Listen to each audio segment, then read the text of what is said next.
So this morning is the first day of Advent in the liturgical calendar. That is hope and faith. So I am going to light our first Advent candle. And I'd like to read the original words of the Prayer for Protection by James Dillett Freeman. It's a little different than what we say at the end of the service. So if it feels right, maybe close those outer eyes. And if you're just enthralled with the light of the candle or the tree, you just softly soften your gaze. I am centered and poised in the Christ mind, and nothing can disturb the calm peace of my soul. All the forces of heaven and earth now unite to protect, to defend, and to deliver me. No situation frightens me. Divine intelligence reveals to me just what to do in every emergency. The angel of his presence guides and guards you. Yea, though you walk through the valley of the shadow of death, you will fear no evil, for God is with you to defend and to deliver you. The part we all know, the light of God surrounds you, the love of God enfolds you, the power of God protects you, the presence of God watches over you. Amen. So we had a very special request this time of year. We have someone in our congregation who's examining what is an angel. And so I was asked, will you do something on angels? So my answer is absolutely. So in looking and discovering, I want to go through a couple things. And first of all, what do you think an angel is?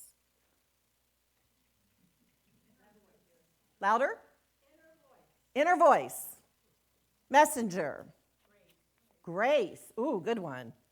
Y'all, I have to watch y'all because after the toilet thing a couple weeks ago, I never know what you're going to say. I had to share that with some other ministers. Yeah, so it could be grace. It could be that inner voice. It could be a messenger. For he will order his angels to protect you wherever you go. They will hold you up with their hands so you won't even hurt your foot on a stone. God has commanded angels to guard you. God has given angels, not your circumstance, not your situation, the authority to act on your behalf. And that is Psalms 91, 11 and 12. So what do we know about angels? Most of us say they are messengers. It was thought in the days of old that, God reigned up in the heavens, up in the clouds, this anthropomorphic being that judged each and every one of us. And that we were so lowly down here, worms of the earth, that we needed someone to intercede on our behalf. So these angels, these messengers of God, were created to come down to the low lives and bring a message from the high life. They offer us hope. Today, being the first day of Advent with hope, it led me to think about the Archangel Gabriel. He goes to this priest in a community, Zechariah. And Zechariah is doing priestly duties. And he enters the temple, the holy room of holies, and he's about ready to light the incense and do a blessing. And then there's a trembling as this figure appears. This angel Gabriel appears. And Zechariah is afraid. And he bends down and he barely lifts his eyes. And the angel says, Zechariah, Elizabeth, your wife, is going to bear a child. And you shall name him John the Baptist, the one who's going to prepare the way for Jesus. Now, I'm reading that passage and thinking if we believe that angels are messengers of God that bring us a divine message, why would he cower in fear? Have you read some of these passages about what an angel looked like? Revelations talks about cow's hooves, 4 faces, 4 wings. That does not sound like the pretty little angels on the top of our tree. So he cowers in fear, and then he hears the message, and then what does he do? He starts laughing.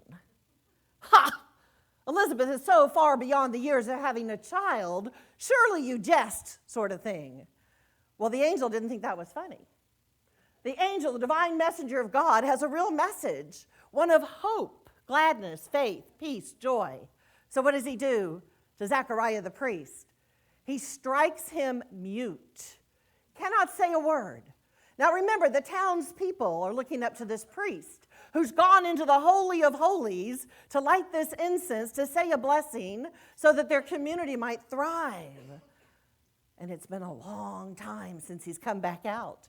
Now they're beginning to wonder what happened in that room of the presence of God. And when he comes back out, he's not able to speak one word. Meanwhile, Elizabeth, his wife, also has the message that in 6 months' time, or 9 months' time, we never know in the biblical days what that means, that she will have a son. And this son shall prepare the way for the great one, the one who will bring peace and hope to all nations. Meanwhile, down the road a bit, that same wonderful Archangel Gabriel, who seems to be very busy delivering messages, now who does he go to talk to? Mary. And when he tells Mary that you will have the Son of God, how does Mary react? She takes it in. She takes it in her own inner countenance. And she thinks and she ponders. And she says, if this is my divine message, my divine purpose, then so it is already perfect. She neither cowers in fear. She's not laughing about the situation. Remember, she is a betrothed woman who has not known a man. And now she's going to have this child. And not only is she going to have a child, he is going to be the hope of all nations, the hope for the world. And she has that inner countenance that someone said earlier, what could an angel be if not that inner guidance? That we go inside and we ask ourselves, what is ours to do? What is the message for me? So even poor Zechariah, who got struck down in his mute, has an opportunity to be quiet, to listen to that inner message that is coming through his God message, because he's so busy doing priestly things in the manifested world like some of us do. We get busy.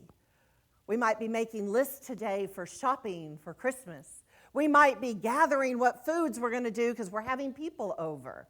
We might just be navigating down 19 with all our winter birds back.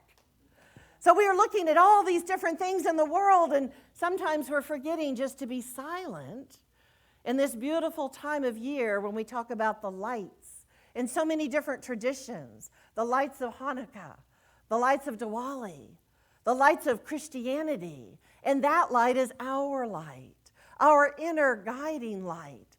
And these angels appear to share their messages with us. So when I thought about Zechariah and the fear, I had to ask myself the question, are angels always good? What do you think? In Judaism, angels were not just seen as messengers, because they said even Satan is but another angel doing God's work. Wow, I had to look at that one closer. Satan, an angel. What do we know about this? Have you heard the story that Satan was a fallen angel? So where did that come from? It's not in the Christian Bible. Then I thought, like our beautiful writings that we learned about, this must be one of those secret writings. This must be a secret source that obviously has been hidden from us by the early church fathers. Has anyone heard of the book of Enoch? Well, I got so excited about this book, I had to order 3 of them before the service. I'm halfway through 2 of them. So Enoch is believed to have been written by the descendancy of Adam to Cain, that's one theory, or from Adam, the first man, to Set, his 3rd son, and 7 generations forward. Now, when he wrote his book, he's had a divine revelation because God invited him up into the ethers. We don't hear that Enoch ever died. So Enoch at one point in time may have been a living being, and then ascended into the heavens, and all things known and unknown were shown to him. And he wrote it down. And this book could have been a number of writers for 300 or 400 years. It finally gets published in the 1770s when a Scotsman goes to Ethiopia into a church and finds the book of Enoch. Because the church fathers had a gathering about 323 AD and said, this is not our thoughts and our beliefs, and we're not going to buy into this. So therefore you, the people, the populace, shall know nothing about it. They condemned it as heresy, demonic, and it went away quietly until someone had a beautiful discovery in the caves of Qumran. And when that was brought forward, it was in the Aramaic translation, the Greek translation, and a translation of the Ethiopians. Now, all of a sudden, you've got multiple sources talking about the same stuff. And that one's kind of hard to hide from the general populace. So what is Enoch's story? Enoch is talking about a whole hierarchy of angels. And then more fantastic and fabulous to me, as I got into the story, 200 angels in the heavens serving God looked down upon the mere mortal women and decided they were beautiful. Not only were they beautiful, they were desirous. So now we women get it again. The angels came down and mated with these women, and now you got the giants. The giants were not kind people. Remember David and Goliath? Goliath was thought to be one of these giants. If you backdate the story, you remember Noah and the flood? Well, these angels that mated with the women who were not so very nice, they did bad things on the humanly earth. And God said, I'm kind of done with this, and thus flooded the earth. All these stories, all these mythos that come about, and we wonder, and you get to answer today, are all angels good? Then I thought, well, we are Unity. We need to find out what Charles Fillmore has to say. Since he's kind of the leader of our band and talks to us in his dream state, I wanted to see what he had to say. And he says this. This is an interpretation of the angel of Zechariah. In deep concentration on the desired truth of one's being, one becomes aware of the thought of the Lord. This is what he's calling Gabriel the angel, the thought of the Lord.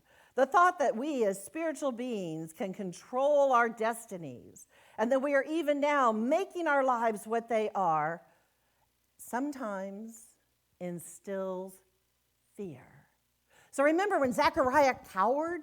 He gets this divine message, and it is so fantastical that he cannot imagine that it's true. Do we do that? Does anything ever come to you that feels so way outside of your peripheral, way outside your comfort zone, that you go, that can't be for me? Like, am I worthy to receive this gift? Is this something that I could possibly ever create or do or manifest or be a part of? Like our building out there. So we had a conversation with this group that our building is going to require a little more money than what we originally planned. And what came to me when I'm looking at this overall picture of what we have the power to create, to manifest, it means that we have to be invested in what the dream is. Not to cower, not to be afraid, not to buy into lack of resources, but to know that we are more powerful beyond our own imaginings. I think this is what the angel is saying to Zechariah. So you think that your wife is beyond the years of having a baby, the fruit of the next generation. Do we think we are powerless to create what we want to serve this community for 7 generations? How powerful does that become? When we look at how these kind of things through the Bible stories actually are part of our daily living, that we are challenged to believe what we are powerful in creating. And I think that's what Charles is telling us.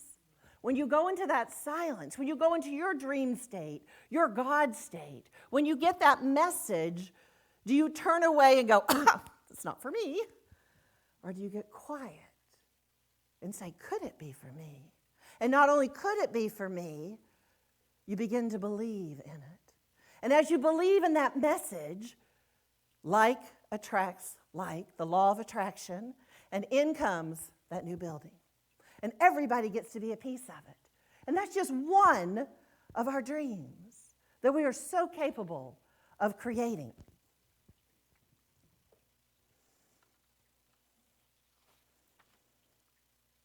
According to Charles Fillmore, John the Baptist represents the crystallization in the soul of spiritual thoughts.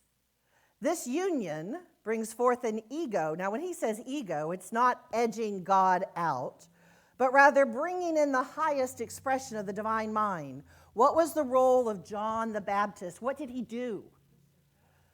He went into the water, the Jordan River, right? And he, ate locusts and wore camel hair, and he was pretty scary to some people. But the people came to him because they believed him. What was he doing? He was washing them away with water. And I learned in the book of Enoch, when these angels, these 200 fallen angels got kind of rambunctious, what happened? God purified the earth with water. So what happens in this one? John the Baptist says, there's someone mightier than I am who is going to bless you with the Holy Spirit. Today, come in here and I am going to use water. Water is such a purifying element. Our bodies are 90% water, 97%. We need water. We don't look at these in terms of worm of the earth and that we are such a sin-filled creature. We look at this as becoming part of the ocean. That's an analogy that they use in Unity often. If you can imagine the entire ocean, and we are a wave of that ocean, everything that believes and is part of the existence of the ocean is in that one single wave. All the little shells, all the little amoebas, all the water, all that is within us. We are part of that greater kingdom, that God kingdom. And I think that's what Charles is telling us. Pay attention. There's no separation. You may be the very beginning of something greater than you can possibly imagine.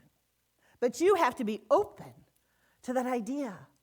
Even if it's scary, you have to be open to that idea. So John the Baptist prepares the way. Now get ready.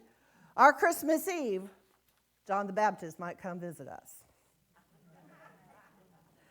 So my question might be, we've examined where the thought of angels may have come from. We've examined what they might even look like.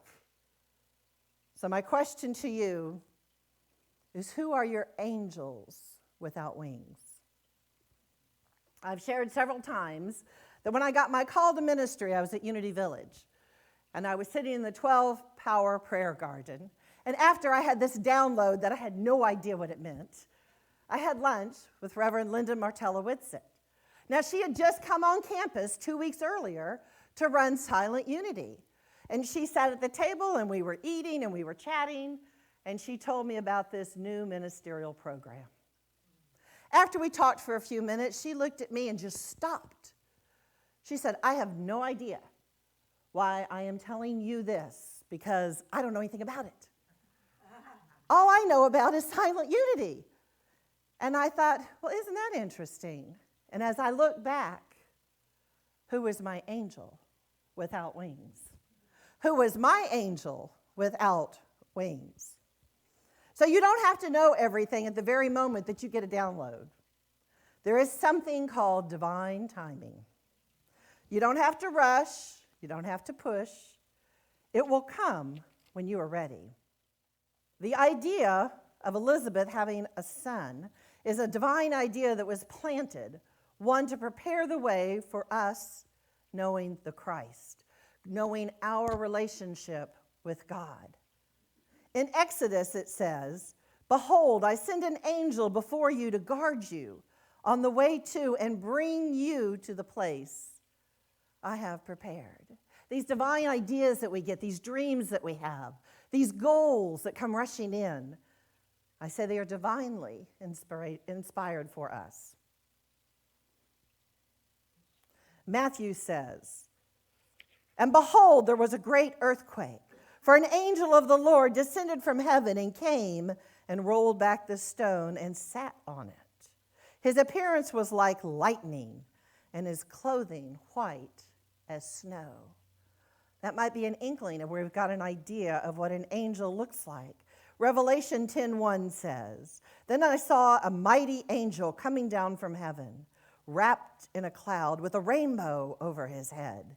And his face was like the sun, and his legs like pillars of fire." So maybe the angel looks like the person right next to you. When Reverend Marilyn was up here and she said, "Imagine the wings of an angel have touched you and they're right next to you." Maybe an angel has the face of your grandmother, the one who kissed your tears, oh so salty, when you stumbled or fell. Maybe an angel looks like your firstborn, that heavenly sight that you cannot imagine anything greater. Maybe an angel looks like that doctor or the team of nurses when you heard the word cancer and they brought you through it. Maybe an angel looks like you. Amen.